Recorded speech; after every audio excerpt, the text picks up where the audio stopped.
Welcome to Outpost 95. Today we're going to be talking about the one-handed application of the tourniquet, and today we're going to be using the cat tourniquet. We're going to assume that my right arm's been injured, and even if it's injured down low, the application location is always going to be up high. In your anatomy, you've got one bone between your shoulder and your elbow, and between your wrist and your elbow you've got two. In between these two bones, you're going to have all your nerve endings and all your major blood vessels. God was pretty smart when he designed us. We usually get injured lower in the arms and the legs, and as such, the major vessels and the important stuff is guarded by the bone structure. The negative thing is that we can't easily stop that bleeding should it actually get severed. Versus between your elbow and your shoulder here, you've only got one major bone. Again, the nerves and the blood vessels are going to be guarded by that, but they're just going to be running alongside of it on the inside. That's why when they take kids' pulses, little kids' pulses, they're going to check on the inside of the bicep. So even if I've got a major bleed down low, I'm still going to apply the tourniquet as high as I can before it gets into the shoulder and the joint there. The other reason for that is that should you fully sever a blood vessel, sometimes it'll shunt or retract up towards the middle part of your body.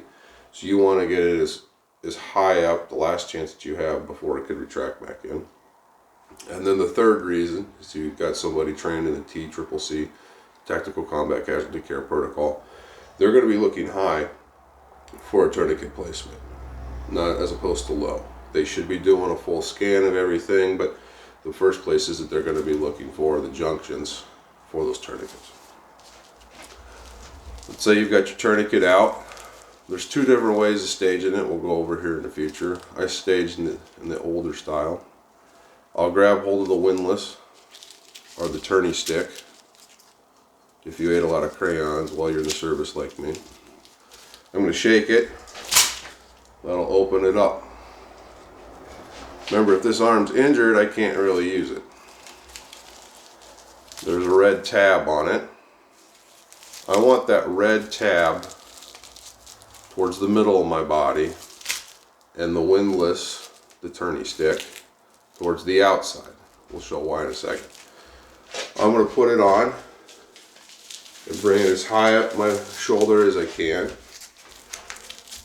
I'm going to grab this red tab, pull it off the Velcro, pull it back, and I want to cinch as much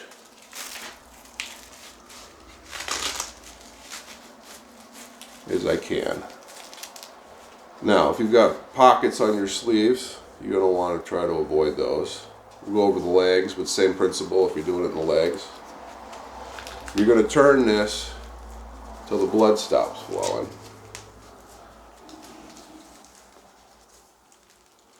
We're only going to turn it a couple times here because it's extremely painful. You're going to try and catch that windlass.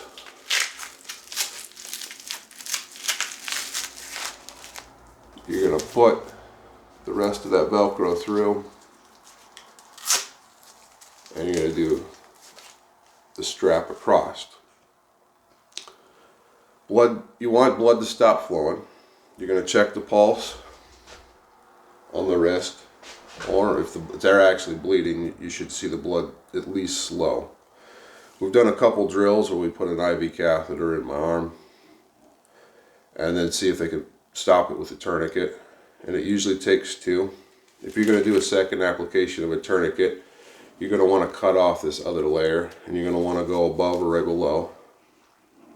That way you can get good seal next to it. But you want to go down to bare skin, because then you're not dealing with the bulky stuff. Should you apply a tourniquet on somebody, you're going to write on their forehead T for tourniquet and the time of application. That way the responder can look at their face, because they should be checking their face out right away. We're going to pop this off so my arm doesn't go completely numb.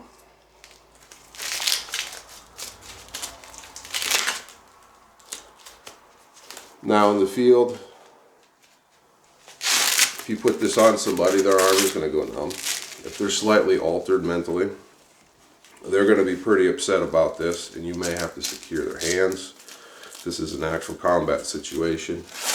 You're going to probably want to consider taking their gun away if they start getting mentally altered. If you're going to continue to practice, once you've unwound it, unhook the windlass from the catch, you need to stretch it back out. That way this inner cord doesn't get all bunched up. The way I stage mine is I go through the back buckle. I fold it over about 6 to 8 inches.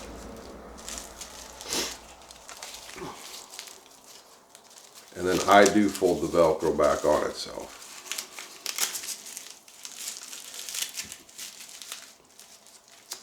And then put the windlass in the middle. It folds up in a pretty tight little package. Some people like to put this piece of Velcro over the top.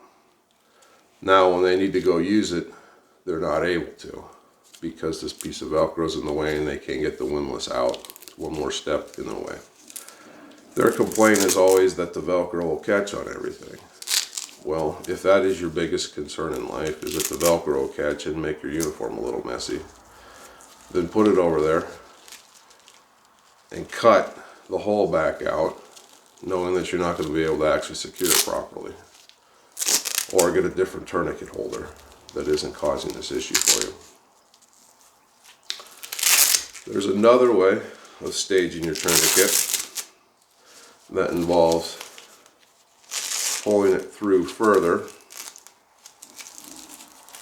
running the Velcro back on itself,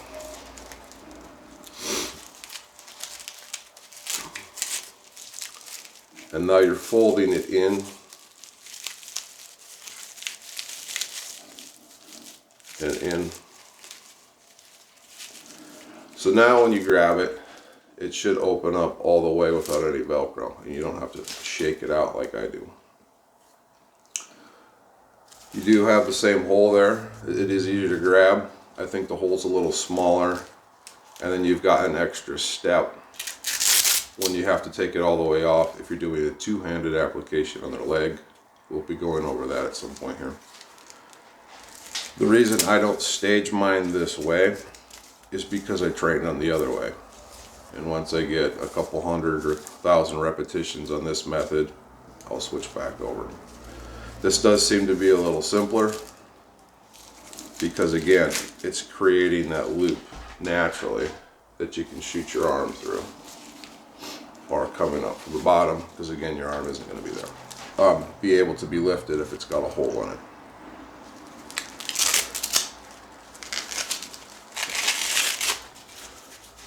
So that's one-handed application of a cat tourniquet. We'll go over a couple different styles in the future. Remember, when you guys are practicing this, you need to practice it so that you can go slow and smooth. You don't want to go too fast in the initial section. A lot of people are trained that you got to get this on in 30 seconds out of the holster or whatever pocket you're keeping this in, which is true. You want to quickly apply a tourniquet because you can't put blood back inside. The problem is that they've only got a 2-hour window in which they can train this technique. They're looking for that 30-second application immediately, and they're not actually looking for good placement, actual restriction of blood flow. And in their pursuit of speed, they're not doing the technique right. Much better to go slow, do it correctly, and then over time develop that speed. It's perfect practice makes perfect. Not practice makes perfect, but perfect practice makes perfect. And the slow is smooth, smooth is fast principles. So, thanks for joining us today. Hope you learned something. God bless. Thank you.